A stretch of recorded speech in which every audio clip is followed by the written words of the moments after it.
إن الحمد لله نحمده ونستعينه ونستغفره ونعوذ بالله من شرور أنفسنا ومن سيئات أعمالنا من يهده الله فلا مضل له ومن يضلل فلا هادي له وأشهد أن لا إله إلا الله وحده لا شريك له وأشهد أن محمدا عبده ورسوله يا أيها الذين آمنوا اتقوا الله حق تقاته ولا تموتن إلا وأنتم مسلمون يا أيها الناس اتقوا ربكم الذي خلقكم من نفس واحدة وخلق منها زوجها وبث منهما رجالا كثيرا ونساء واتقوا الله الذي تساءلون به والأرحام إن الله كان عليكم رقيبا يا أيها الذين آمنوا اتقوا الله وقولوا قولا سديدا يصلح لكم أعمالكم ويغفر لكم ذنوبكم ومن يطع الله ورسوله فقد فاز فوزا عظيما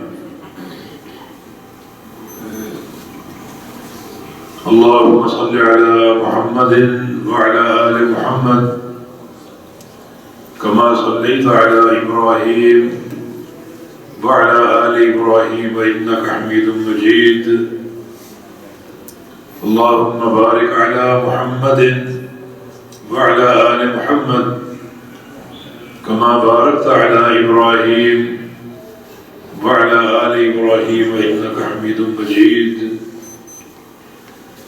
سبحانك لا علم لنا إلا ما علمتنا إنك أنت العليم الحكيم رب اشرح لي صدري ويسر لي أمري واحلل عقدة من لساني يفقهوا قولي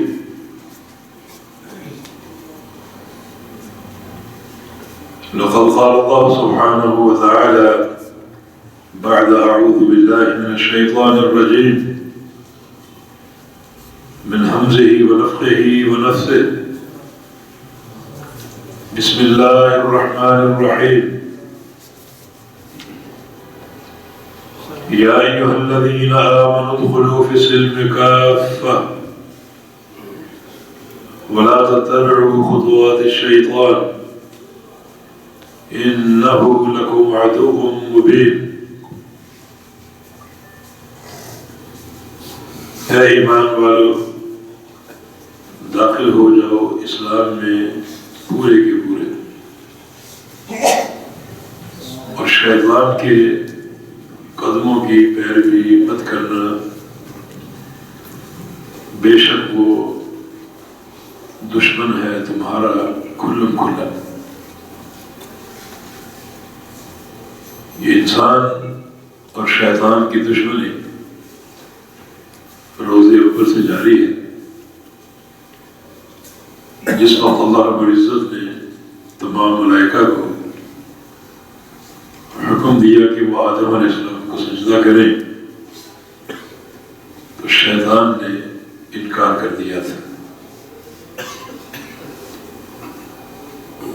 اللہ رب العزت نے شیطان کو ہمیشہ کے لیے مردود قرار دے دیا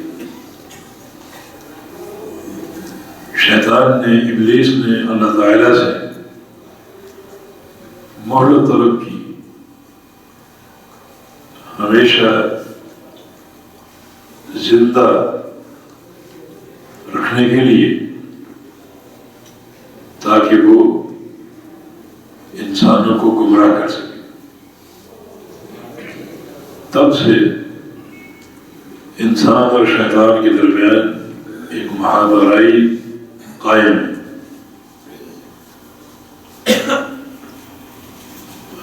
نبی علیہ السلام کی حدیث کے مطابق جب کوئی انسان پیدا ہوتا ہے تو اس کے ساتھ ہی اس کا شیطان بھی پیدا ہو جاتا ہے، اور جب تک وہ انسان زندہ رہتا ہے تو شیطان اسے گمراہ کرتا رہتا ہے، وساوس پیدا کرتا رہتا ہے اور اسے برگلاتا رہتا ہے۔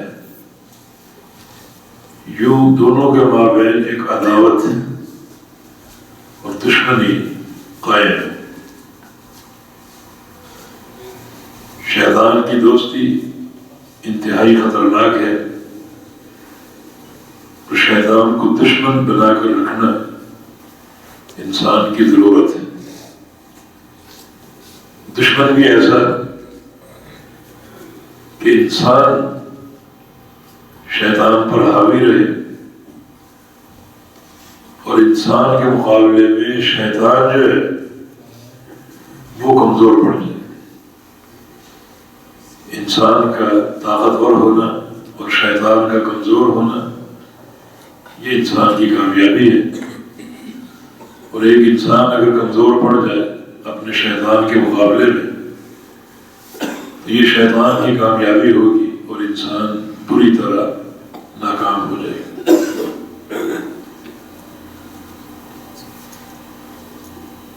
ایک سب سے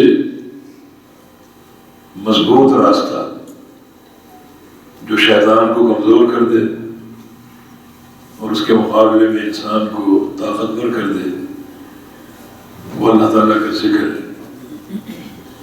کثرت ذکر سے انسان میں طاقت آتی ہے، قوت آتی ہے، اور انسان کے مقابلے میں شیطان جو ہے وہ کمزور پڑ جاتا ہے۔ جیسا کہ نبی علیہ السلام کی حدیث ہے کہ ان العبد المؤمن يمضي شیطانہ کما يمضي احدکم بعیرہ فی السفر، کہ ایک مومن بندہ اپنے شیطان کو تھکا مارتا ہے، ماندہ کر دیتا ہے، کمزور کر دیتا ہے، جیسے کہ تم لوگ سفر میں اپنی سواری کو تھکا دیتے ہو۔ ایک ایسا مسافر جو سواری پر سفر کر رہا ہے اور اسے آرام کا موقع نہیں دیتا، مستقل رواں دواں ہے اپنی منزل کی جانب اور مستقل سفر جاری رکھے ہوئے، تو اس کی سواری کب تک چلے گی؟ بالآخر وہ جانور، اونٹ ہو، گھوڑا ہو، وہ تھک ہار کے گر جائے گا، ماندہ پڑ جائے گا اور چلنے کے قابل نہیں رہے گا۔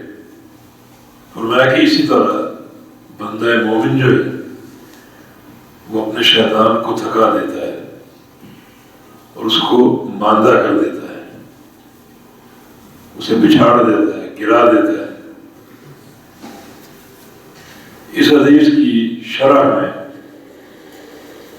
علامہ ابن قیم رحمہ اللہ فرماتے ہیں کہ اصل معاملہ یہ ہے کہ انسان یہ بندہ مومن کثرت سے اللہ تعالیٰ کا ذکر کرتے ہیں، اور ذکر کا ہر کلمہ شیطان کی پشت پر کوڑا بن کر برستا ہے، اور کثرت ذکر کی وجہ سے شیطان کثرت سے کوڑے کھا کھا کر گر جاتا ہے، بچھڑ جاتا ہے اور ماندہ پڑ جاتا ہے اور کمزور ہو جاتا ہے۔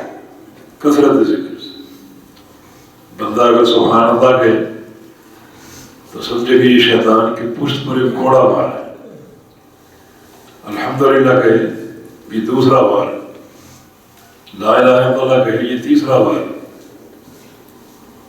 کہ اللہ اکبر، یہ سبحان اللہ، لا حول ولا قوت الا باللہ، یہ حسبنا اللہ ونعم الوکیل، تو یہ سب ذکر کی کلمات ہیں، اور ہر کلمہ ابلیس کے لیے ایک کوڑے کا کام کرتا ہے، اور وہ انسان سے مار کھا کھا کر گر جاتے ہیں، اور ساتھ ساتھ اگر انسان کے دل میں شیطان کی نفرت ہو، عداوت ہو، اور کوئی ایسا معاملہ ہو جو شیطان کی تذلیل کا باعث ہو، تو اور زیادہ وہ شیطان کی کمزوری اور شکست و ریخت کا باعث۔ جیسے نبی علیہ السلام کی حدیث ہے کہ اگر کسی بندے کو نماز میں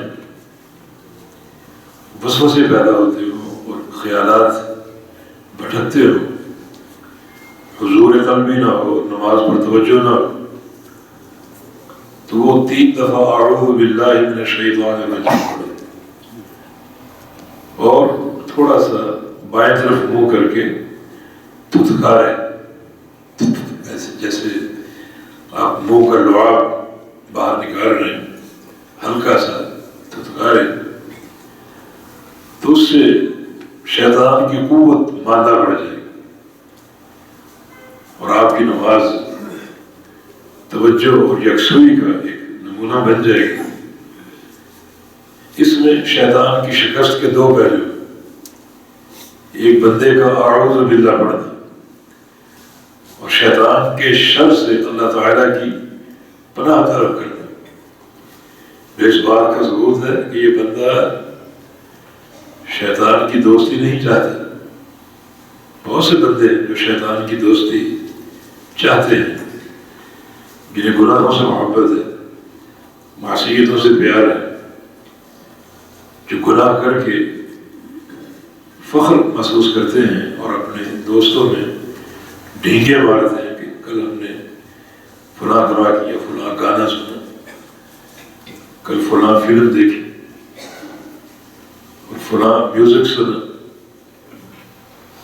سبحان اللہ، یعنی گناہ کر کے بجائے شرم کے مارے مر جانے کے الٹا ڈھینگے مارتے، اس کی تشہیر کرتے۔ نبی علیہ السلام کی حدیث ہے کل امتی معافا الا المجاہرین، میری ساری امت بخشش کے قابل ہے، بخشش کے قابل ہے سوائے مجاہرین کے۔ مجاہرین کون ہیں؟ فرمایا کہ جو گناہ کریں اور اللہ تعالیٰ گناہ پر پردہ ڈال دے، اس گناہ کو چھپا دے اور وہ خود ہی اس پردے کو فاش کر دے، اپنے دوستوں کے بیچ بیٹھا ہے اور اس گناہ کا چرچا کر رہا ہے، خود ہی اللہ تعالیٰ کے راز کو توڑ دے، یہ بندہ معافی کے قابل نہیں ہے۔ تو بات ہی ہو رہی ہے کہ شیطان جو ہے وہ اپنا عمل جاری رکھے ہوئے اور کوشش یہ کرنی ہے کہ وہ طاقتور نہ ہو جائے۔ اس کا طاقتور ہونا اور ہمارا کمزور ہونا سراسر گھاٹے کا سودا۔ تو کمزور کیسے کریں اسے؟ اس کو ذلیل کر کے، اس سے اپنی عداوت کا اظہار کر کے اور کثرت سے اللہ تعالیٰ کا ذکر کر کے کہ ہر کلمہ ذکر جو ہے وہ شیطان کی پشت پر کوڑے کی طرح برسے۔ اور ایک قول ہے ایک محدث سفیان بن سعید الثوری رحمہ اللہ کا، فرماتے ہیں کہ لیس شیء اقطع لظہر ابلیس من قول لا الہ الا اللہ، کہ سب سے زیادہ جس کلمے سے شیطان کی کمر ٹوٹتی ہے وہ ہے لا الہ الا اللہ۔ بندہ اگر اس کلمے کا کثرت سے ذکر کرے تو شیطان کی کمر ٹوٹ جاتی ہے۔ تبھی تو رسول اللہ صلی اللہ علیہ وسلم کا فرمان ہے کہ افضل ذکر لا الہ الا اللہ۔ کہ لا الہ الا اللہ سب سے بہترین ذکر، جس کا فائدہ کیا ہے کہ وہ شیطان جس سے آپ کی عداوت اور معاذرائی قائم ہے، آپ اس کلمے کے ذکر سے، اس کلمے کے ورد سے اس کی کمر توڑ کے رکھ دیں، اور وہ اتنی قوت نہیں پکڑ سکے گا کہ آپ کو وہ ہلا سکے، آپ کو گمراہ کر سکے، آپ اس پر حاوی آ جائیں گے اور وہ پوری طرح آپ کی زیر الغار ہوگا اور وسوسے کرنے کے قابل نہیں رہے گا۔ لا الہ الا اللہ یہ ذکر کثرت سے کیا ہے، لیکن ذکر کا فائدہ کب ہوگا؟ یہ بات سمجھنے والی ہے۔ ہم ذکر کرتے ہیں اور آواز سے پوچھتے ہیں کوئی اسپیشل کوئی ذکر بتائیے، پریشانیاں چھٹ جائیں اور یہ ہو جائے وہ ہو جائے، مگر اس طرح ذکر کا فائدہ نہیں ہے۔ ذکر سے پہلے دو چیزیں اپنے اندر پیدا کیجیے۔ نمبر ایک، یہ دیکھیں کہ فرائض پوری طرح ادا ہو رہے ہیں۔ ایک بندہ نماز نہیں پڑھتا اور ذکر کرتا ہے تو یہ فراڈ ہے، شریعت کے ساتھ مذاق ہے۔ نماز اللہ کا فریضہ ہے اور ذکر تو نفل عبادت ہے۔ فریضے کو چھوڑ کر آپ نوافل پر توجہ دیں، یہ کون سی عقل ہے، کون سا فہم ہے؟ یہ فرائض میں کمی ہو اور فرائض میں غفلت ہو، نماز وقت پہ ادا نہیں ہو رہی، نماز کی طرف توجہ اور دھیان نہیں ہے، نماز میں اللہ تعالیٰ کا ذکر نہیں ہے، نماز میں جیسے کہ حدیث کی تعبیر ہے ٹھوکے مارتے نقر اربع، جیسے مرغا یا کوا ٹھوکے مارتے، اس طرح تیزی سے نماز پڑھ لیتے ہو تو تم نے نماز کو برباد کر دیا۔ جس صحابی کو رسول اللہ صلی اللہ علیہ وسلم نے فرمایا تھا ارجع فصلی فإنک لم تصلی، کہ جاؤ دوبارہ نماز پڑھو، تم نے نماز نہیں پڑھی۔ اس کی نماز میں کمی یہی تھی، اس کی نماز میں اطمینان نہیں تھا، اعتدال نہیں تھا۔ فرمایا کہ نماز ہوئی ہی نہیں تمہاری، دوبارہ پڑھو۔ اس نے دوبارہ پڑھی، فرمایا کہ یہ بھی نہیں ہوئی، پھر پڑھو، اس نے پھر پڑھی، فرمایا کہ یہ بھی نہیں ہوئی۔ نماز کے اہتمام کو پہچانا۔ وہ ہم مکہ مکرمہ حرم میں تھے، جماعت کھڑی تھی، نظروں سے کچھ محسوس ہو جاتا ہے کوئی بندہ آس پاس کیا کر رہا ہے، تو ایک صاحب ہے، جماعت کھڑی اور امام تشہد میں سلام پھرنے والے، اب اس کا نظریہ یہ ہے کہ پہلے دو سنتیں پڑھنی، بھائی فرض قائم ہے، نبی اسلام کا فرمان ہے جب جماعت قائم ہو، فرض اگر قائم ہو کوئی نفل نہیں، مگر ان کا یہ نظریہ ہوگا سنتیں پہلے پڑھنا ضروری۔ آپ یقین کریں وہ دو سنتیں سلام پھیرنے سے پہلے پڑھ کے فارغ ہو جائے۔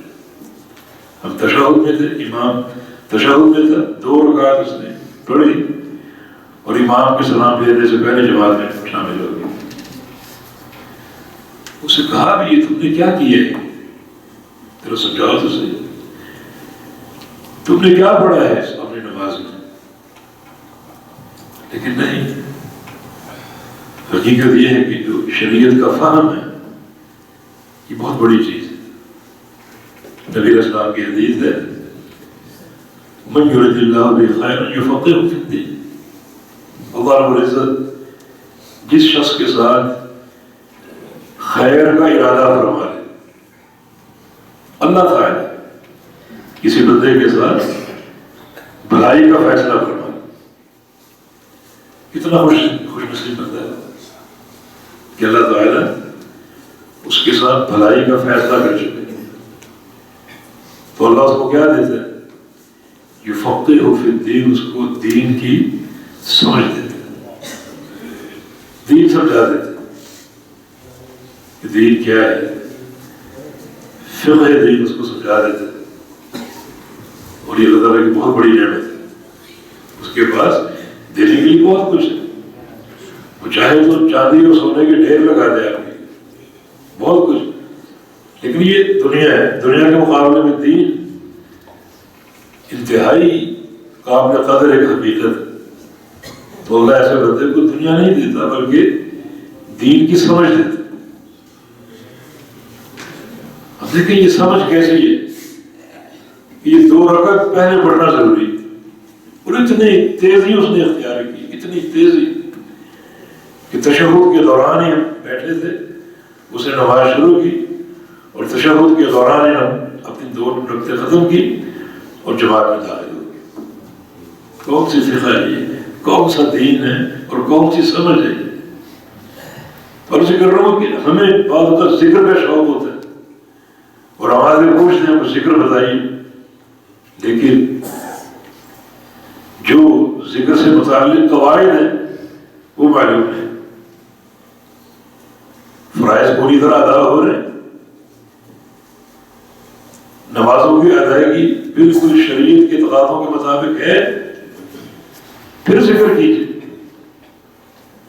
اور اگر فرائض سے غافل ہے اور ذکر کا شوق ہے، یہ شوق قابل قبول نہیں، یہ معاملہ قابل قبول نہیں۔ اور دوسری چیز یہ کہ ذکر کا شوق ہے لیکن ذکر کے فہم کا شوق نہیں۔ اب دیکھیں حدیث، افضل ذکر لا الہ الا اللہ، کہ سب سے بہترین ذکر لا الہ الا اللہ۔ اب سوچو تو صحیح، یہ سب سے افضل کیوں ہے؟ اس ذکر کے اندر کیا پیغام ہے؟ بہت سے اذکار ایسے،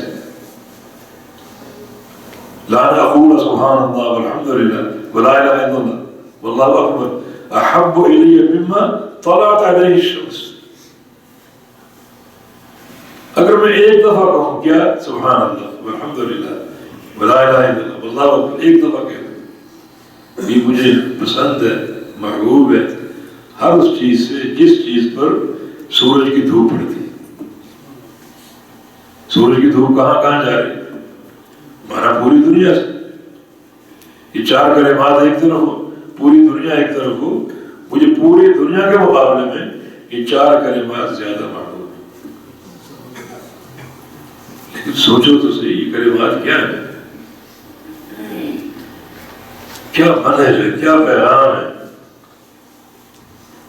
ان کلمات کا کیا تقاضا ہے؟ ان کلمات میں کیا علم ہے؟ میں سمجھتا ہوں پوری شریعت آپ سمجھ سکتے ہیں اگر نبی علیہ السلام سے ثابت اذکار اور دعاؤں کا ترجمہ پڑھ لیں، پورا دین آپ کی سمجھ میں آ سکتا ہے۔ اب اتنی فضیلت، نبی علیہ السلام صحابہ کے ساتھ کہیں تشریف لے جا رہے تھے، راستے میں ایک درخت دیکھا، سوکھا درخت، اس کے پتے خشک ہو چکے تھے۔ آپ اس درخت کے بعد ٹھہر گئے اور آپ کے ہاتھ میں ایک چھڑی تھی، ایک شاخ پر چھڑی آپ نے ماری، وہ سارے پتے جھڑ گئے اور شاخ خالی ہو گئی۔ فرمایا کہ میں کچھ کلمات ایسے جانتا ہوں اگر تم کو پڑھ دو تو تم اسی طرح گناہوں سے خالی ہو جاؤ۔ جیسے شاخ پتوں سے خالی ہو گئی، سارے پتے جھڑ گئے، تمہارے اس طرح گناہ جھڑ گئے۔ یہی کلمہ سبحان اللہ والحمد للہ ولا الہ الا اللہ واللہ اکبر، اتنی فضیلت۔ تو کبھی یہ توفیق ملی کہ آخر ان کلمات کا مدار فضیلت کیا ہے، اتنا اجر کیوں ہے؟ کبھی سوچنے کی زحمت کیا؟ اب یہ لا الہ الا اللہ اتنا عظیم و شان ذکر ہے کہ افضل ذکر، اور جو محدث کا قول آپ نے سنا، وہ نصوص کی روشنی میں ہے کہ سب سے زیادہ شیطان کی کمر اس ذکر سے ٹوٹتی۔ تو سمجھو تو صحیح ذکر کیا ہے، کیوں شیطان کی کمر ٹوٹتی اس ذکر سے؟ کیونکہ لا الہ الا اللہ سب سے محکم، مضبوط اور قوی دین کی اساس ہے۔ یہ دین توحید ہے۔ ہر نبی کا دین توحید ہے۔ سارے انبیاء کی دعوت کا اصل اللہ تعالیٰ کی توحید ہے۔ اللہ رب العزت کا کائنات پیدا کرنا توحید کے لیے، رسولوں کی بعثت بیان توحید کے لیے، کتابوں کا اتارنا بیان توحید کے لیے، جبریل امین کا بار بار وحی لے کر آنا بیان توحید کے لیے۔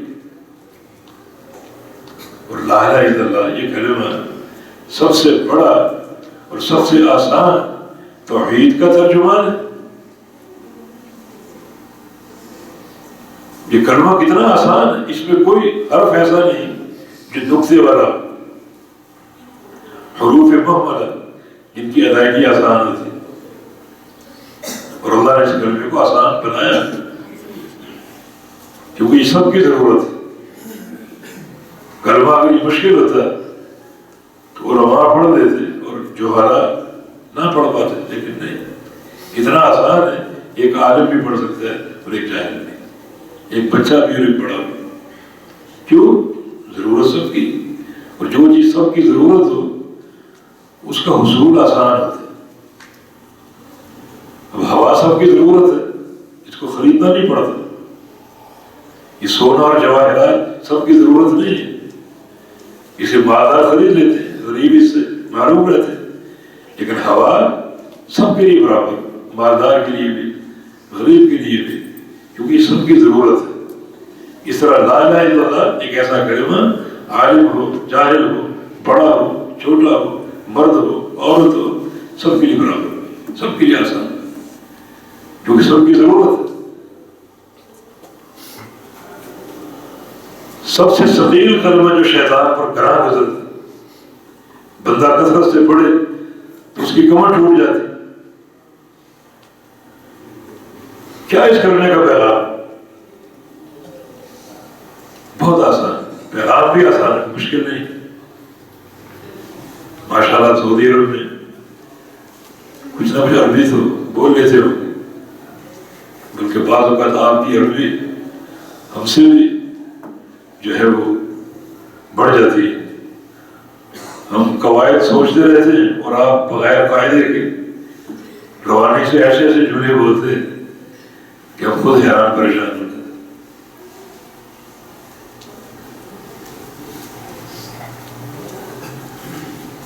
تو لا کا معنی تو جانتے ہوں گے، کیا معنی؟ نہیں۔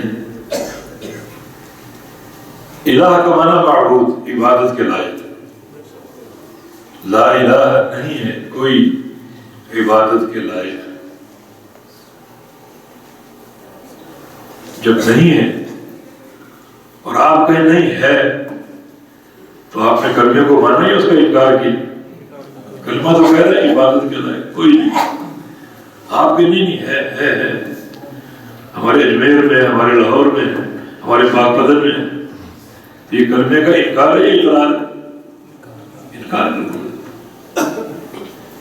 لا حرف نفی، جب وہ آ جائے نفی، لا الہ، کوئی الہ نہیں، کوئی عبادت کے لائق نہیں، سب کی نفی۔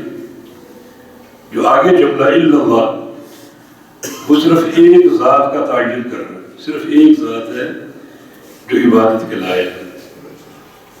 وہ ذات کون سی ہے؟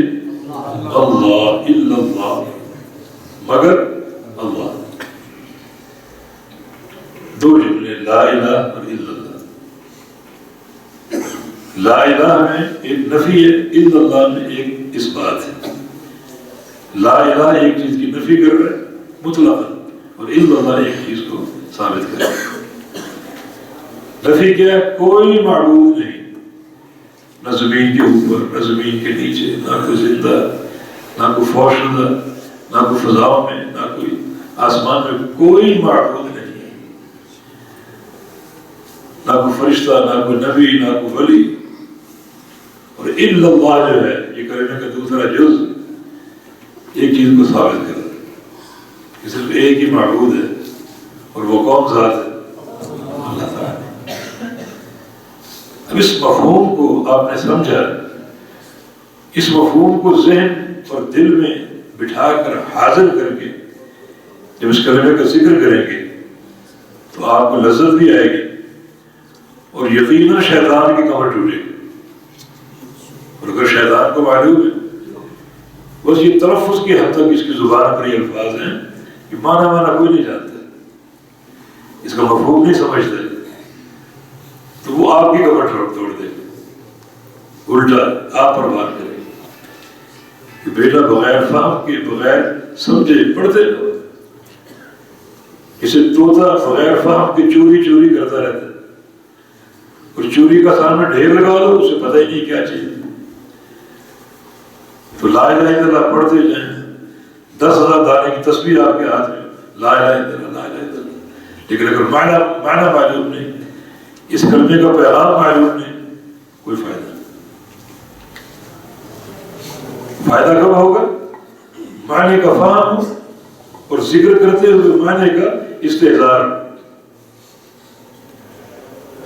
اور بغیر معنی کے استحضار کے ذکر کرو گے تو شیطان کو کچھ نہیں ہونے والا. اس کو تو پتہ ہی یہ کلمہ کیا ہے، اس کلمے کی اساس کیا ہے، اور اس کلمے کی دعوت کیا ہے، تو جانتے ہی خوش ہو گئے کہ اپنا وقت ضائع کر رہے، صلاحیتیں ضائع کر رہے، اور خود ذکر کر کے تھک رہا ہے اور میرے سامنے مادہ پڑ رہا ہے. الٹا وہ آپ کو گرا دے گا اور آپ کو بھی چھاڑ دے گا. دوستو یہ بات کیوں نہیں سمجھتے کہ لا الہ الا اللہ جو ہے نا ایک گواہی، اسی لیے اشہد ان لا الہ الا اللہ کہا جاتا ہے. میں گواہی دیتا ہوں کوئی معبود نہیں سوائے اللہ تعالیٰ. یہ گواہی، اور صرف گواہی نہیں بلکہ سب سے بڑی گواہی، سب سے بڑی اعظم الشہادہ، سب سے بڑی گواہی. تو اس کو جانے بغیر ہی کام چل جائے. جس چیز کی گواہی دے رہے ہو اس کا علم ہونا ضروری نہیں ہے کہ کوئی دنیا کا کوئی چھوٹا موٹا پھڈا ہو، کوئی کیس ہو، عدالت میں آپ کی گواہی لی جائے تو اس گواہی کا آپ کو علم ہونا چاہیے. جج اور وکیل آپ پر جرح کریں گے، وکیل آپ سے اس تعلق سے 100 سوال کرے گا، اور اگر آپ کی گواہی میں جھول ہے، آپ کے علم میں جھول ہے، تو آپ کو نکال دیا جائے گا، تم گواہی کے قابل نہیں. حالانکہ دنیا کا معاملہ ہے، یہ دین کا معاملہ، آخرت کا معاملہ، جنت کو حاصل کرنے کا معاملہ، جہنم سے بچاؤ کا معاملہ، اللہ تعالیٰ کی محبت اور رضا کا معاملہ. یہ بغیر علم کے چلے تو پتہ ہی نہ ہو یہ کلمہ کیا ہے، گواہی کے تقاضے کیا ہیں، یہ کلمہ مجھ سے کیا چاہتا ہے. یہ عظمت تو واضح ہو گئی نا، یہ افضل و ذکر. موسیٰ علیہ السلام نے ایک دفعہ اللہ تعالیٰ سے عرض کی تھی، یا اللہ مجھے کوئی ذکر بتائیے. اللہ تعالیٰ نے فرمایا موسیٰ قل لا الہ الا اللہ، یہ ذکر کرو، قل لا الہ الا اللہ. عرض کیا کہ یا اللہ یہ ذکر تو سب کرتے ہیں، مجھے کوئی اسپیشل چیز بتائیے جو اوروں کے پاس نہ ہو. بڑا کہ موسیٰ جس کلمے کو تم ایک عام سا کلمہ کہہ رہے ہو، اگر ایک ترازو قائم ہو جس کے 2 پلڑے ہوں، ایک پلڑے میں 7واں آسمان ہو اور آسمانوں کے سارے فرشتے ہوں، دوسرے پلڑے میں 7 زمینیں ہوں اور زمینوں کی ساری مخلوقات ہوں، دوسرے پلڑے میں ایک پلڑے 7واں آسمان ہو، 7 زمینیں ہوں، آسمانوں کی مخلوق ہو، زمینوں کی مخلوق ہو، دوسرے پلڑے میں صرف لا الہ الا اللہ ہو. یہ پلڑا لا الہ الا اللہ والا اس بنانے پر بھاری پڑ جائے. یہ آسمان بھی ہلکے، زمین بھی ہلکے، فرشتے اربوں کھربوں کی تعداد میں اس کے وزن کے مقابلے میں ہلکے، زمینوں کی ساری مخلوقات اس کلمے کے مقابلے میں ہلکی. یہ کلمہ کتنا بھاری کلمہ جس کا تلفظ آسان ہے، لا الہ الا اللہ، لیکن اس کا فہم تو حاصل کرنا. میں کہتا ہوں کہ یہ فہم کے تعلق سے مشرکین مکہ ہم سے بہتر تھے. نبی علیہ السلام کی پہلی دعوت ایھا الناس قولوا لا الہ الا اللہ، یہ پہلی دعوت. لوگوں لا الہ الا اللہ. اس کا فائدہ کیا ہے؟ تفلحوا، تم کامیاب ہو جاؤ، دنیا میں کامیاب، قبر میں کامیاب، آخرت میں کامیاب، اس کلمے کی برکت سے، لا الہ الا اللہ کی برکت سے. مشرکین مکہ نے یہ کلمہ نہیں پڑھا، اس دعوت کو قبول نہیں کیا. کیوں؟ وہ اس کلمے کا معنی سمجھتے تھے. بلکہ خود کہا اجعل الآلہۃ الہا واحدا، کہ اس نبی کی یہ دعوت لا الہ الا اللہ کی، اس کا معنی تو یہ ہے کہ سارے معبود ختم، صرف ایک معبود. یہ ان کا فہم، معنی اور کوئی معبود نہیں. یہ نصب اور یہ بت یہ معبود نہیں ہے، ان کا انکار کرنا پڑے گا، صرف ایک ہی معبود ہے. یہ ان کی سمجھ تھی. اس سمجھ کی قرآن نے تردید نہیں کی، ٹھیک سمجھے. اور ہاں یہی معاملہ، سارے معبودوں کا انکار. یہ فہم ہمارے پاس کیوں نہیں؟ اسی طرح جو معبودان غیر اللہ ہے، جو اپنے بنا رکھے ہیں، ان کا ہم کیوں نہیں انکار کرتے؟ اس کلمے کے پڑھنے کا فائدہ کیا ہے؟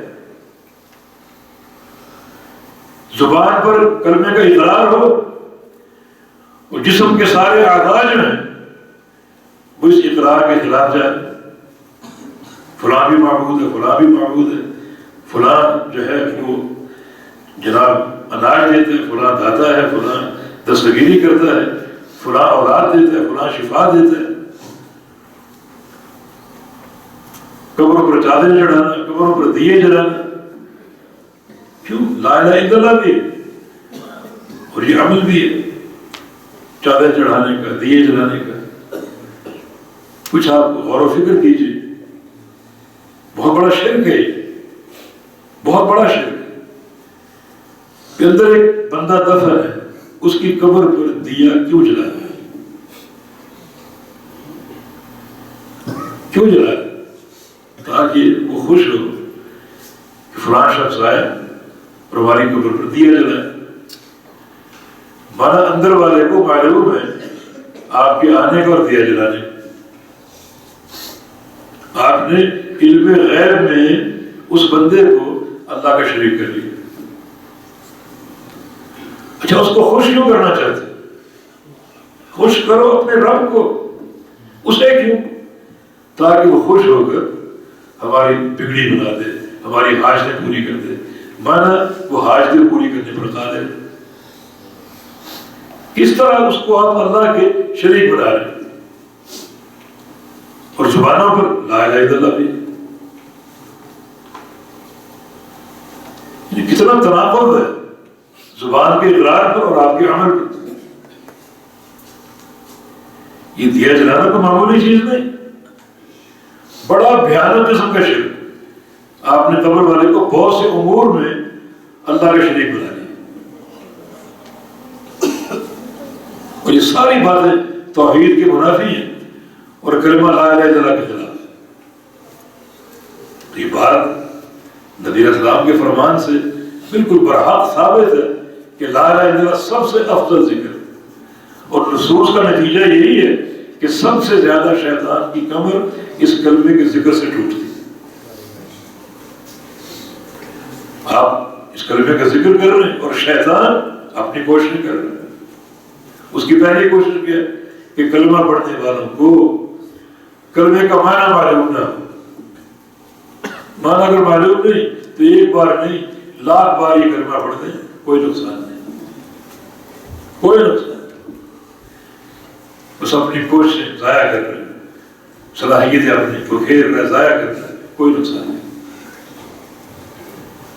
شیطان کی دوسری کوشش کہ اگر معنی کی طرف آتے ہیں تو ان کو معنی میں الجھا دو، معنی وہ کرواؤں جو اس کا ہے ہی۔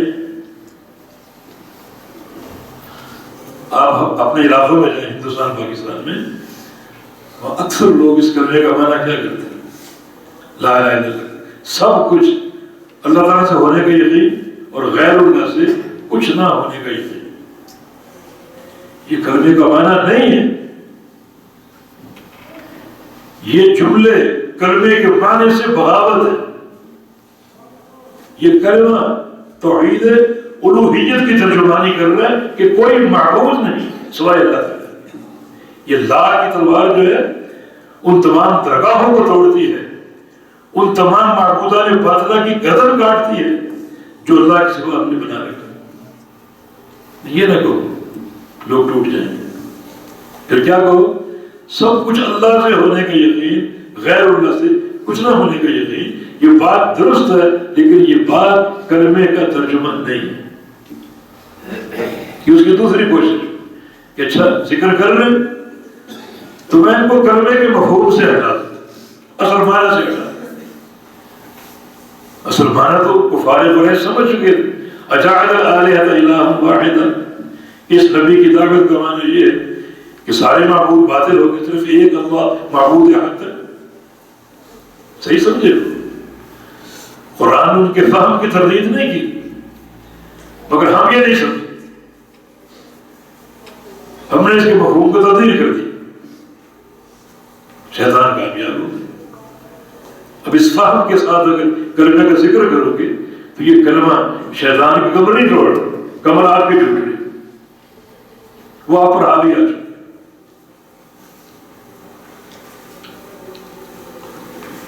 عجیب و غریب تماشے ہو رہے ہیں اس کلمے کے تعلق سے۔ جتنا یہ کلمہ اہم ہے، قیمتی ہے، افضل الذکر ہے اور شیطان کی پشت پر ایک کاری ضرب ہے، اتنا ہی ہمیں مختلف بھول بھلیوں میں ڈال کر شیطان نے غلطی کر دی۔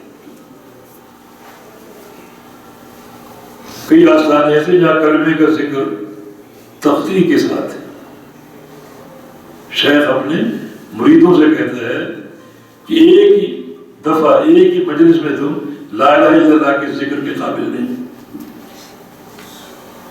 6 مہینے ساتھ صرف لا الہ لا الہ لا الہ لا الہ، اگلے 6 مہینے بعد الا اللہ الا اللہ الا اللہ الا اللہ ذکر کے لیے کلمے کو کاٹ کے رکھ دیا۔ جو 2 اجزاء آپس میں لازم ملزوم تھے، جن کے معنوی تکمیل ان 2 اجزاء کے ساتھ ہے، ایک جز کو وہاں پھینکا، ایک کو وہاں پھینکا، کوئی مفہوم بنے نا۔ اکیلا لا الہ کیا مفہوم ہے اس کا؟ اکیلا الا اللہ کیا مفہوم ہے اس کا؟ یہ تفصیل کہاں سے آ گئی؟ کلمے کو کاٹنا کہاں سے لیا ہے؟ یہ بھی تو شیطان کی سازش ہے۔ کلمے کو کاٹ کے ذکر کرو، نہ وہ مفہوم نہ یہ مفہوم، تاکہ حقیقی جو توحید کا معنی ہے، نفی اور اس بات اکٹھا ہونے کے ساتھ وہ بن ہی نہ سکے۔ اور کچھ تو کہتے ہیں یہ لا الہ الا اللہ جو ہے یہ تو عام لوگوں کا ذکر ہے، جو خاص لوگ ہیں ان کا ذکر ہے الا اللہ، جو اس سے بھی خاص لوگ ہیں ان کا ذکر ہے اللہ ہو، جو اس سے بھی خاص ان کا ذکر ہے ہو۔ تماشے کیا اساس ہے ان چیزوں کی، کہاں سے لیا ہے؟ پیارے پیغمبر کی دعوت کیا ہے؟ ایھا الناس قولوا لا الہ الا اللہ، پوری دعوت لوگوں لا الہ الا اللہ کو تقدیر کے ساتھ نہیں، ہو نہیں، کوئی اس کا معنی نہیں، سب بیکار بات ہے۔ لوگوں لا الہ الا اللہ کہو، یہ سارے فضائل اسی کلمے کے ہیں، لا الہ الا اللہ۔ اور شیطان نے ہم سے کیا کچھ کروا دیا،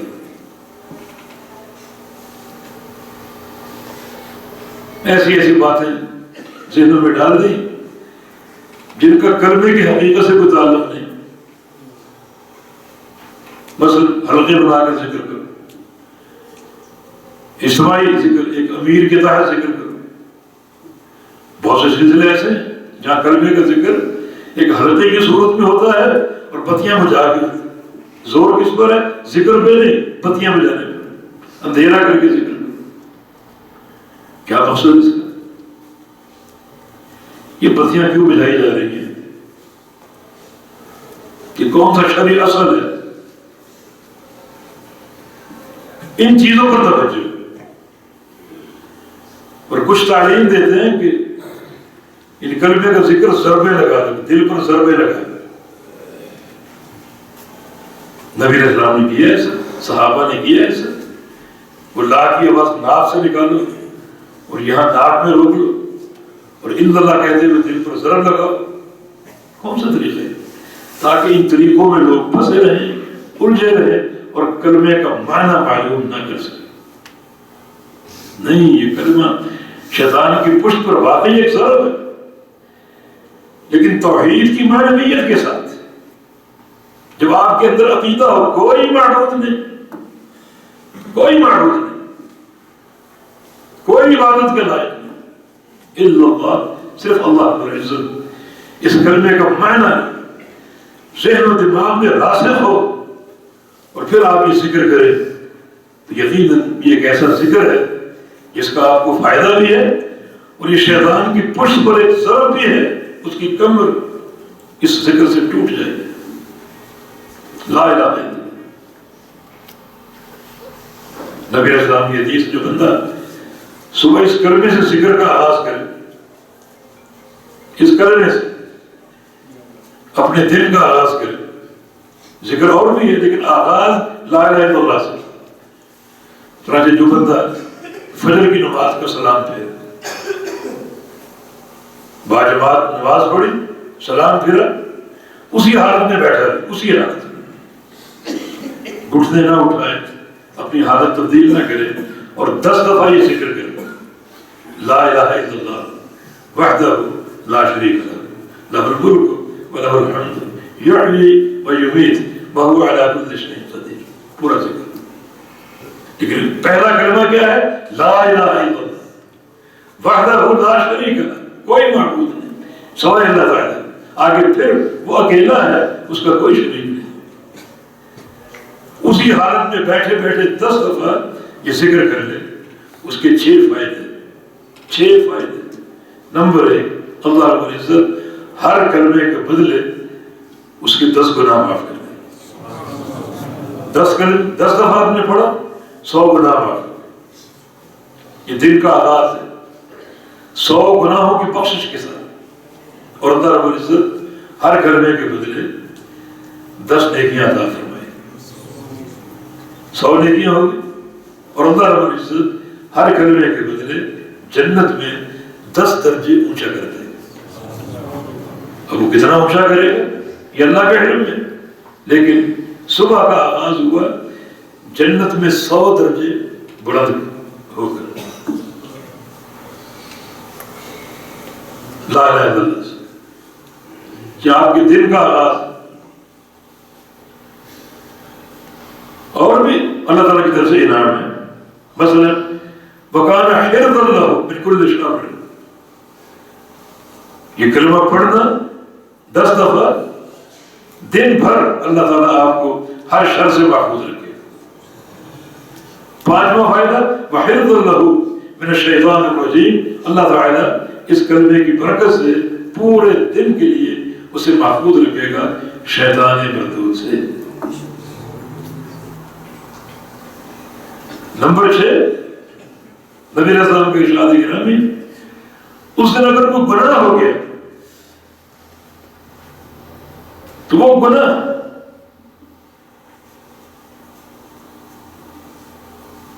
اس کے کے لیے ہلاکت یا بربادی یا نقصان کا ذریعہ نہیں بنے گا اس کلمے کی برکت سے۔ دیکھیں بندہ کوئی گناہ کرتا ہے تو اس پر اللہ تعالیٰ کے عذاب کی حجت قائم ہو جاتی ہے، چاہے تو پکڑ لے، لیکن اگر آپ نے دن میں یہ کلمہ پڑھ دیا، صبح کو 10 بار پڑھ دیا، تو اس دن اگر کوئی گناہ ہو گیا تو اس گناہ کا آپ کو نقصان یوں نہیں ہوگا کہ آپ کے لیے کوئی بربادی یا تباہی نہیں ہو، اللہ شرک حدیث ہے۔ اگر شرک ہو گیا تو پھر نہیں، شرک بربادی کا ذریعہ ہو سکتا ہے۔ اور ساتواں اس کا صلہ یہ ہے کہ اس دن اس بندے سے افضل دوسرا کوئی نہیں ہو، یہ سب سے افضل ہوتا ہے۔ ہاں اگر کسی بندے نے اس سے زیادہ بار پڑھ دیا وہ اس سے افضل ہو سکتا ہے، لیکن یہ سب سے افضل ہوگا اس دن اگر یہ ذکر پڑھ دے دن کا حال۔ اور 10 دفعہ مغرب کے بعد بھی اسی طرح، یہ دن کا اختتام ہے، تو آغاز اور اختتام ان دونوں مواقع پر اس کلمے کی برکت سے 200 گناہ معاف ہو گئے، 200 نیکیاں حاصل ہو گئی، اور جنت میں 200 درجات کی بلندی اللہ تعالیٰ نے عطا فرمائی۔ لیکن بھائی معرفت کے بغیر نہیں، کچھ پہچاننے کی کوشش کرو، یہ سب سے بڑی گواہی ہے اپنے خالق اور مالک کی۔ تو بغیر پہچانے ہمیں کیسے فائدہ ہو؟ پہچاننا ضروری ہے، اور پہچاننے کے بعد جو اس کے تقاضے ہیں انہیں پورا کرنا ضروری ہے۔ وہ تقاضے پورے کرو، یہ کلمہ کیا چاہتا ہے، جو وہ چاہتا ہے اسے پورا کرو، تاکہ ہم پوری طرح اس کلمے کی برکات سے مستفید ہو سکیں۔ فرمایا کہ یا ایھا الذین آمنوا ادخلوا فی السلم کافہ، ایمان والو اسلام میں پورے داخل ہو جاؤ، ولا تتبعوا خطوات الشیطان، اور شیطان کے قدموں پہ پیروی مت کرو، انہ لکم عدو مبین، بے شک تمہارا وہ کھلا کھلا دشمن ہے۔ تو اس سے کیسے بچنا ممکن ہے؟ ادخلوا فی السلم کافہ، اسلام میں پورا داخل ہو، اسلام میں پورے داخل ہو جاؤ سر سے پاؤں تک۔ جو چیز اسلام میں آ گئی وہ شیطان سے محفوظ ہے، جو چیز اسلام سے باہر ہے وہ شیطان کے زیر تسلط ہے، وہ نقصان آپ کو پہنچ سکتا ہے۔ پورا آپ اسلام میں داخل ہو جائیں، چہرہ آپ کا باہر ہے، آپ محفوظ نہیں۔ پورا اسلام میں داخل ہو جائیں، ہاتھ پاؤں باہر ہے، آپ محفوظ نہیں۔ پورا اسلام میں داخل ہو جائیں، لباس آپ کا باہر ہے، آپ محفوظ نہیں۔ نہیں، سر سے لے کر پاؤں تک اسلام میں داخل ہو جائیں۔ اسلام میں داخل ہونا کیا معنی ہے؟ وہ اسلام کو بوری نہیں ہے جس میں آپ نے داخل ہو، معنی سر سے شروع کرو۔ آنکھیں، ان آنکھوں سے کیا کرنا جو اسلام چاہتا ہے، کیا دیکھنا جو اسلام کو پسند ہے، غلط چیز نہیں دیکھنی۔ آج ہر ہاتھ میں موبائل، کیا کچھ دیکھتے ہیں دن بھر رات بھر، الامان کو رکھنے، لیکن نہیں، اگر ان آنکھوں کا استعمال غلط چیز دیکھنے کی صورت میں ہے تو آپ کی آنکھیں اسلام میں داخل نہیں ہیں، اسلام سے باہر۔ آپ شیطان کے زیر اثر، شیطان آپ پر وار پر وار کرے گا۔ آپ کے کان ہیں، کانوں سے آپ نے کیا سننا ہے، شریعت کیا چاہتی ہے، اللہ کے رسول کے کیا فرامین ہے، ضروری۔ اگر ان کانوں کا استعمال غلط ہے، غلط چیزیں سنتے ہیں، تو آپ کے کان اسلام میں داخل نہیں، اسلام سے باہر ہے۔ آپ کی زبان ہے، زبان سے کیا کہنا اور کیا نہیں کہنا، شریعت یہ ساری تفصیلات بتا چکی۔ اور اگر آپ زبان سے کلمہ حق کہتے ہیں، اللہ کا ذکر کرتے ہیں، صحیح بات کرتے ہیں، تو آپ کی زبان اسلام میں داخل ہو چکی، اب وہ شیطان کے شر سے محفوظ ہے۔ لیکن اگر زبان سے غیبتیں بھی ہو رہی ہیں، گالی گلوچ بھی ہو رہی ہے، چغلیاں بھی ہو رہی ہیں، الزام تراشیاں بھی ہو رہی ہیں، جھوٹ بھی بولا جا رہا ہے، جھوٹی قسمیں کھائی جا رہی، جھوٹی گواہی دی جا رہی، تو آپ کی زبان اسلام سے باہر ہے، آپ شیطان کے زیر اثر نہیں۔ ادخلوا فی السلم کافہ، اگر بچاؤ چاہتے ہو، تحفظ چاہتے ہو، تو سر سے پاؤں تک اسلام میں داخل ہو۔ عروہ بن زبیر رحمہ اللہ علماء تابعین میں سے تھے، صحابی کے بیٹے تھے، ان کی ٹانگ میں زہر بھر گیا اور حکیم اور طبیب نے طے کیا کہ ٹانگ کاٹنی پڑے گی، ورنہ زہر پھیلتا جا رہا ہے، پورے جسم میں پھیل گیا تو موت واقع ہو سکتی ہے۔ تو یہیں اگر روک دیا جائے، ٹانگ کٹ جائے تو آگے یہ سرایت نہیں کرے گا، تو ٹانگ کاٹنی پڑی، انہوں نے کٹوا لی۔ اور ٹانگ کاٹنے کا بھی ایک الگ تفصیلات ہے، لمبا قصہ ہے۔ الغرض کی ٹانگ کاٹ دی گئی، کٹ گئی، جی کٹ گئی، فرمایا کہ ٹانگ دکھاؤ مجھے، لا کے دکھائی گئی تو ٹانگ اپنے ہاتھوں میں لے لی اور کہا کہ تو آج مجھ سے جدا ہو رہی، آج مجھ سے جدا ہو رہی ہے، اللہ کی قسم تمہیں دیتا ہوں قیامت کے دن تو نے گواہی دینی ہے کہ تجھ پر چل کر میں کبھی کسی حرام مقام پر نہیں گیا، کسی نافرمانی کے مقام پر نہیں گیا، کوئی جوا کھانا، شراب کھانا، کوئی سینما کرنا، کوئی فحاشی کرنا، گواہی دینا تجھ پر چل کر میں کبھی کسی نافرمانی کے مقام پر نہیں گیا۔ یہ سب سارے ہیں۔ کیا مانا؟ وہ سر سے پاؤں تک اسلام میں داخل اور داخل ہو جائے تو شیطان کے شر سے محفوظ۔ یعنی قرآن کی ترتیب بھی یہ نے شیطان کی عداوت کا ذکر کیا، کھلم کھلا اس کی دشمنی کا ذکر کیا، اور بچاؤ کا اصول کیا ہے؟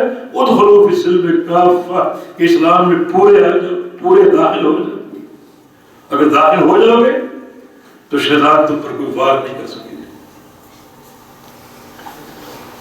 تو سب سے بڑا تحفظ جو ہے شیطان کے شر سے اللہ تعالیٰ کا ذکر، لیکن ذکر میں جو ایک معنویت ہے اس کا فہم، ان اذکار میں اللہ کے پیغمبر نے کیا پیغام دیا، یہ فضائل و محاسن اسی لیے ذکر ہوئے، اسی لیے ذکر ہوئے کہ ان فضائل و محاسن کو پڑھ کر اپنے اندر شوق پیدا کرے کہ یہ ذکر کیا چیز ہے، اس میں کیا معنی ہے، اس میں کیا علم ہے، کیا بصیرت ہے اس میں، تاکہ اور اس پر مضبوطی سے ہم قائم ہو سکیں۔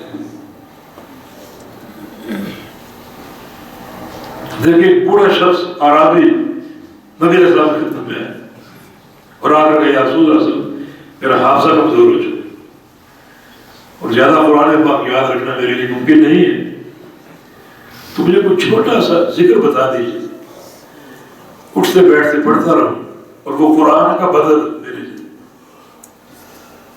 فرمایا کیا ٹھیک ہے، 5 کلمات چھوٹے چھوٹے یاد کر لو۔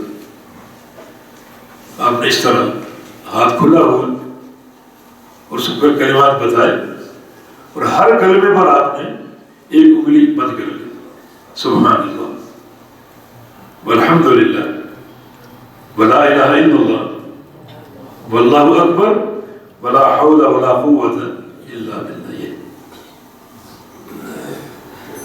عرض کرتا کہ یا رسول اللہ جلدی نہ کیجیے، مجھے دہرانے دیجیے۔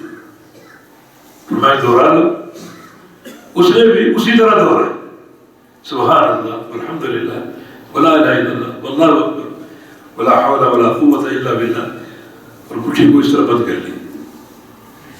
چونکہ عربی تھا، عربی ہر بات کہہ رہا تھا، کہا کہ حاضر ربی فرما دی یا رسول اللہ، یہ 5 کلمات میرے رب کے لیے، میرے لیے کیا، ان 5 کلمات میں میرے رب کی ثنا ہے، میرے رب کی تعریف ہے، اس کی کبریائی ہے، اس کی توحید ہے، میرے لیے کیا ہے۔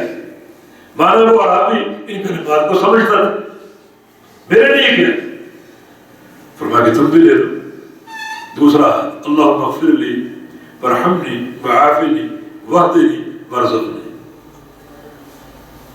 کہا مجھے دہرانے دیجیے، اللہم اغفر لی وارحمنی وعافنی واہدنی وارزقنی۔ کیا مانا؟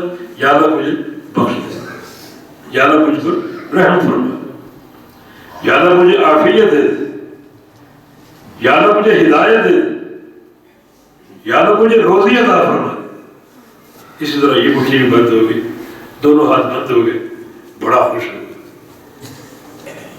بڑا خوش ہوا کہ اللہ کے نبی نے مجھے بڑے خزانے عطا فرمائے۔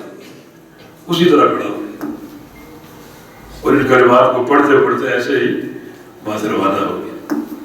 رسول اللہ صلی اللہ علیہ وسلم نے ارشاد فرمایا کہ اما ھذا فقد ملا یدیہ بالخیر، یہ بابا جی خالی ہاتھ آئے تھے اور خیر کے خزانے بھر کے لوٹ گئے، خیر کے خزانے اپنے ہاتھوں میں لے کر لوٹ گئے۔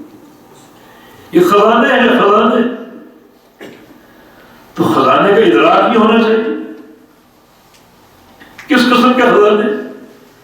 معلومات بھی ہونی چاہیے۔ سبحان اللہ، اللہ پاک ہے، ہر شرک سے پاک ہے۔ ایسا ہم کرتے ہمارے عقیدے میں اللہ تعالیٰ واقعی کہ ہر شرک سے پاک ہے یا نہیں؟ پاک ہے تو اس کرنے کا فائدہ۔ سبحان اللہ، پوری زندگی اس پر قائم ہو جائے، کوئی شریک نہیں، نہ کوئی زندہ انسان، نہ کوئی فوت شدہ انسان، نہ کوئی نبی، نہ کوئی ولی، نہ کوئی فرشتہ، نہ کوئی جن، کوئی اللہ کا شریک، اس پر قائم ہو جائے حتیٰ کہ موت اسی عقیدے پر آئے۔ تو اس ایک ہی نیکی کا فائدہ کیا ہوگا؟ فرمایا سبحان اللہ نصف المیزان، صحیح مسلم کی حدیث ہے کہ سبحان اللہ، بندہ اس پر قائم ہو جائے، اس عقیدے کا فہم اپنے اندر اپنا لے اور پیدا کر لے، تو اس کی ایک ہی نیکی قیامت کے دن اللہ تعالیٰ کے آدھے میزان کو بھر دے گا۔ پورے میزان میں کیا کچھ آتا ہے؟ فرمایا کہ ساتوں آسمان آ جائیں گے، ساتوں زمینیں آ جائیں گی، اتنا وسیع وہ ترازو ہے، اتنا وسیع وہ میزان ہے، لیکن یہ ایک ہی نیکی بندے کے آدھے میزان کو بھر دے، لیکن فہم کے ساتھ۔ ایسے تو نہیں آپ یہ بغیر فہم کے پڑھتے رہے اور سمجھے کہ میزان بھر دیا، بالکل زبان پہ نطق ہو اس کلمے کا، سبحان اللہ کا، اور دل میں اس کا معنی اور فہم موجود ہو، اور پھر زندگی پر اس پر عمل ڈٹا رہے کہ واقعی اللہ تعالیٰ کا کوئی شریک نہیں، دنیا ادھر سے ادھر ہو جائے، اللہ تعالیٰ کا کوئی شریک نہیں، مجھے قتل کر دیا جائے، جلا دیا جائے، اللہ کا کوئی شریک نہیں۔ یہ حقیقت ہے توحید، سبحان اللہ کی حقیقت۔ الحمدللہ، تمام تعریفیں اللہ کے لیے۔ کیا واقعی ہیں؟ سمجھتے ہو؟ نہیں سمجھتے۔ اگر شرک کرو گے تو اللہ کی تمام تعریفیں کہاں رہیں؟ اللہ تعالیٰ کی تمام تعریفیں کیوں ہیں؟ اپنے اسماء میں، اپنے ناموں میں، صفات میں، کاموں میں وہ اکیلا ہے، کوئی شریک نہیں، لہذا وہ اکیلا ہی ہر حمد کا مستحق ہے، وہ اکیلا معبود ہے، اکیلا خالق ہے، اکیلا رازق ہے، اکیلا وہاب ہے، اکیلا رزاق ہے، اکیلا رحمان، اکیلا رحیم۔ اور اگر آپ اس کے شریک ٹھہرا دیں تو اکیلا ختم ہو جائے گا، اور پھر وہ ہر حمد کا مستحق نہیں۔ عالم الغیب والشہادہ، وہ غیب جاننے والا اکیلا ہے، ٹھیک ہے، ہر حمد کا مستحق۔ لیکن آپ کہیں کہ نہیں، غیب فلاں بھی جانتے، فلاں ولی جانتے، فلاں نبی جانتے، تو اس صفت کو آپ نے تقسیم کر دیا، جتنا تقسیم کیا اتنا حمد بھی تقسیم ہوگی۔ الحمدللہ کا انکار، الحمدللہ کیا چاہتا ہے؟ تمام تعریفیں اللہ کے لیے، کیوں ہے؟ کیونکہ اللہ ہی ان تمام کمالات کا مستحق ہے، اس کے کسی کمال میں کسی غیر کو شریک کرو گے تو حمد بھی تقسیم کرنی پڑے گی۔ اللہ دیتا ہے، فلاں بھی دیتا ہے، فلاں بھی حمد کا مستحق ہو۔ بھئی اگر گزر رہے تھے، ریڈیو پر قوالی لگی ہوئی تھی، اور قوال کیا کہہ رہے؟ داتا نہ دے گا تو پھر کون دے گا؟ اجمیر منصور کا، وہ نہ دیں گے پھر کون دے گا؟ خواجہ نہ دے گا تو خواجہ نہ دے گا، لگتا بہت سنتے ہیں، خواجہ نہ دے گا تو پھر کون دے گا؟ یہ مشرکین مکہ کا عقیدہ کیا ہے کہ خواجہ بھی دیتا، اللہ بھی دیتا، وہ ان کا عقیدہ تھا۔ آج کا کلمہ کو کیا کہتا ہے؟ دینے والا صرف خواجہ، خواجہ نہ دے گا تو پھر کون دے؟ انکار سے۔ الحمدللہ کہاں باقی رہا ہے؟ اللہ ہی ہر تعریف کا مستحق ہے. اس کی ایک ہی صورت ہے کہ اللہ تعالیٰ ہر کمال میں اکیلا ہے، ہر کمال کا اکیلا مستحق ہے. اس کمال کو تقسیم کرو گے تو حمد کو بھی تقسیم کرنا پڑے گا. اللہ بھی غیب جانتا ہے، فلاں بھی غیب جانتا ہے، تو غیب جاننے میں جو حمد ہے وہ تقسیم ہو گئی. اللہ بھی رازق ہے اور فلاں بھی داتا ہے، اس تقسیم میں حمد بھی تقسیم ہو. یعنی قرآن کی پہلی آیت کا انکار الحمدللہ رب العالمین، پہلی ایک ہی آیت چڑھی رکھی، آگے عبارت کہاں سیدھی ہوگی؟ اتنے عظیم الشان کلمہ سبحان اللہ والحمدللہ ولا الہ الا اللہ واللہ اکبر واللہ اکبر. نبی علیہ السلام نے ام ہانی کو تعلیم دی تھی. ام ہانی نے کہا یا رسول اللہ بوڑھی ہو چکی ہوں،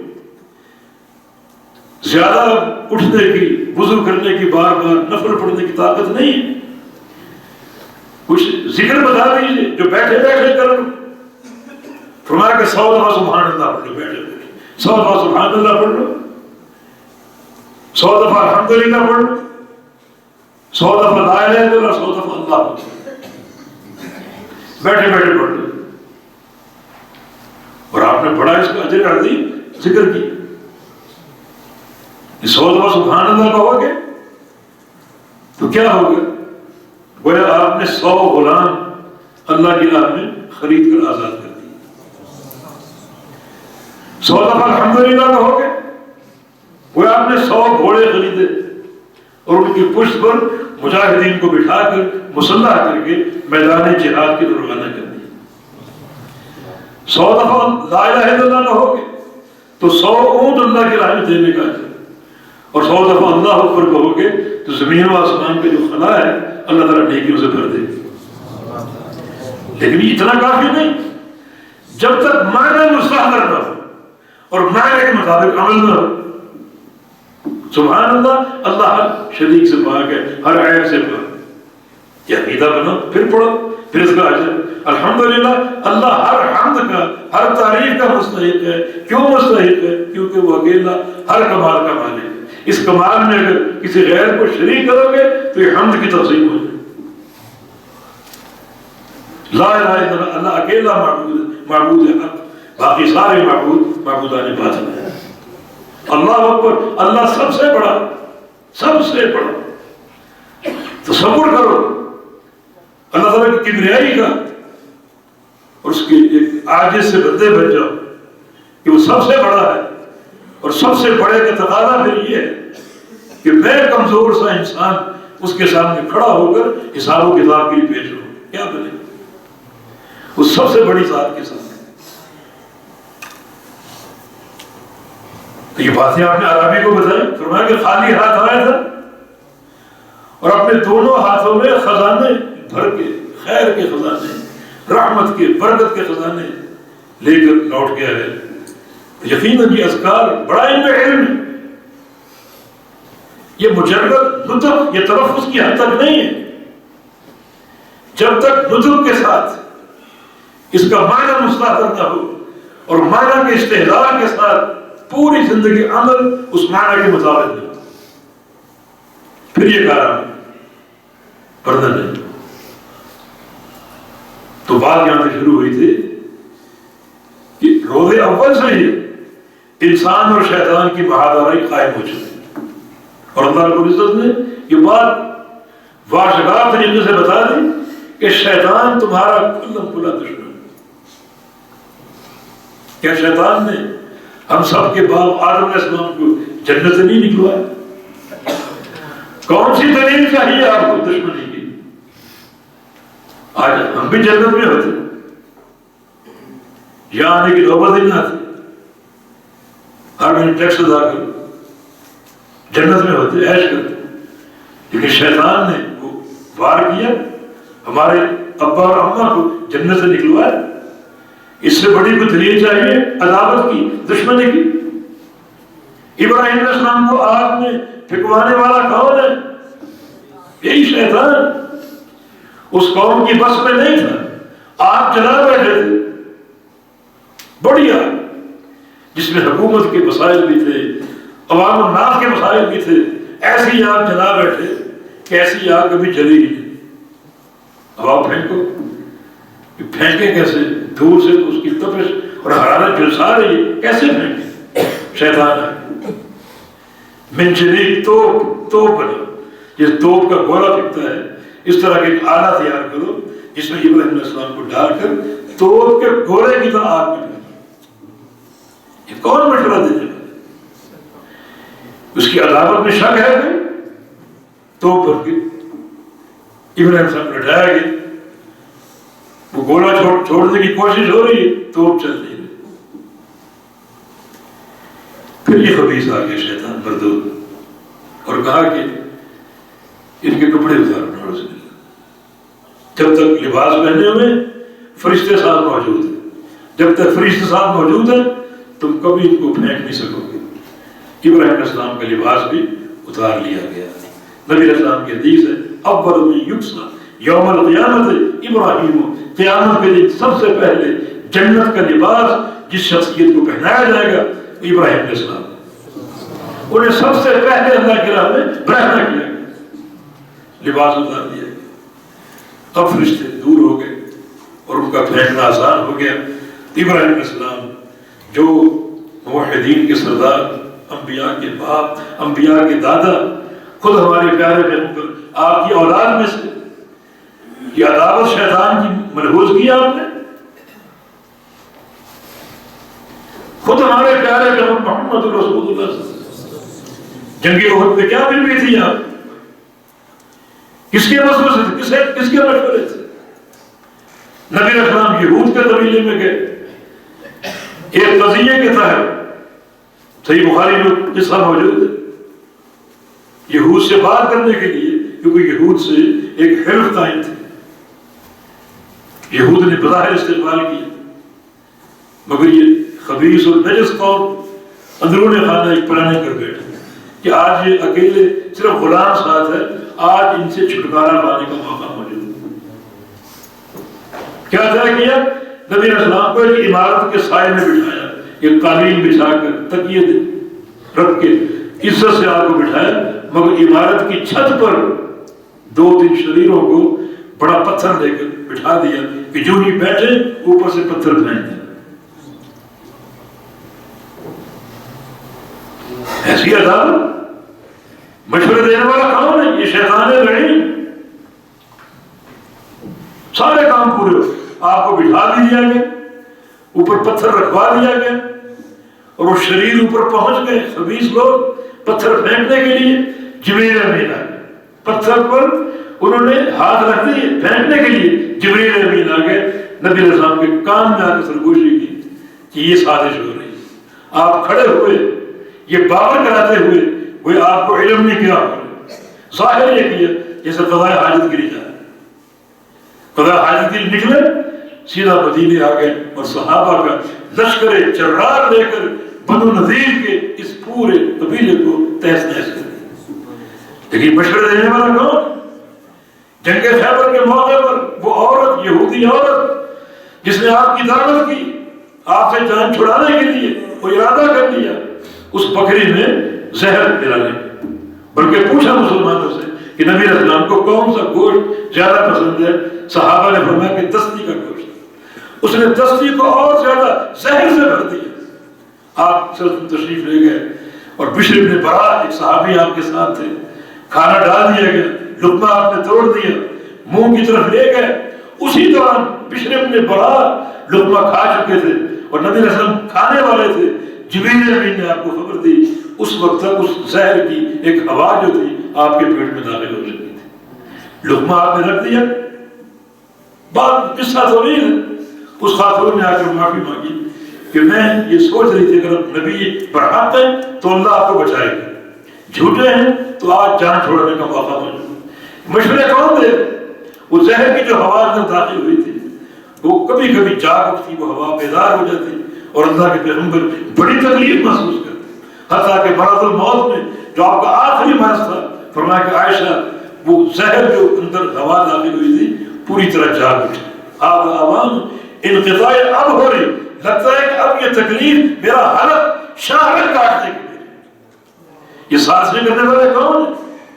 اس شیطان لعین سے دوستی بنتی ہمارے باپ کو جنت سے نکلوایا، ابراہیم علیہ السلام کو آپ نے پھروایا، اللہ کے پیارے پیغمبر کے خلاف سازشیں اور تکلیفوں کی بھرمار، دوستی بنتی ہے نہیں، تو پھر اس کو دشمن جانو، اس کو مادہ کرو، اس کو کمزور کرو، اللہ کا ذکر پوری معنویت سے اللہ پاک کا ذکر کرو، تاکہ یہ اس کی پشت پر ہر کلمہ ذکر کوڑے بن کر برسے اور اس کی بربادی کا باعث بن جائے، اور شیطان کے چنگل سے اور اس کے شر سے ہم محفوظ ہو سکیں۔ اللہ پاک توفیق عطا فرمائے۔ اللہ رب العزت اس توحید کو ہمارے قلب و دماغ میں راسخ فرمائے۔ اللہ تعالیٰ عمل صالح کی توفیق عطا فرمائے۔ اللہ رب العزت کثرت ذکر کی توفیق عطا فرمائے۔ جو ذکر کے تقاضے ہیں، ذکر کا فہم ہے اور ذکر کا علم ہے اور اس کے مقتضا پر عمل ہے، اللہ پاک ہمیں وہ عطا فرما دے تاکہ اللہ کی رضا حاصل ہو، اس کی رحمت حاصل ہو۔ آپ کا یہ تشریف لانا اللہ تعالیٰ قبول کر لے، اللہ آپ کے ایک ایک قدم کو برکتوں سے بھر دے۔ اقول قولی ھذا واستغفر اللہ لی ولکم وآخر دعوانا ان الحمد للہ رب العالمین۔